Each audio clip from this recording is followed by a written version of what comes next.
Dzień dobry, tu Pali jedzonko. Martwisz się, że zostało ci trochę mięsa mielonego w lodówce i nie wiesz, co z nim zrobić? Mam na to rozwiązanie. Pokażę przepis na bardzo proste bulgogi i bibimbap.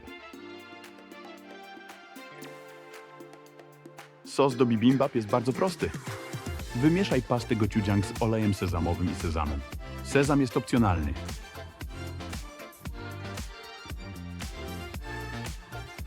Na patelnię wrzucamy mieloną wieprzowinę albo wołowinę, a gdy mięso będzie w połowie usmażone, dodajemy sos sojowy i cukier. Smażymy na dużym ogniu. Jeśli macie czosnek w proszku, warto go dodać, aby wzmocnić smak. Kiedy mięso będzie gotowe, danie jest prawie skończone. Teraz wystarczy dodać do ryżu sałatę kupioną w sklepie, mięso, sos, a na wierzch możesz położyć jajko sadzone i mamy pyszny, domowy bibimbap, który każdy może z łatwością przygotować. Dodatkowo to bulgogi świetnie smakuje również na pizzy zamiast na przykład salami. Spróbujcie sami. Smacznego!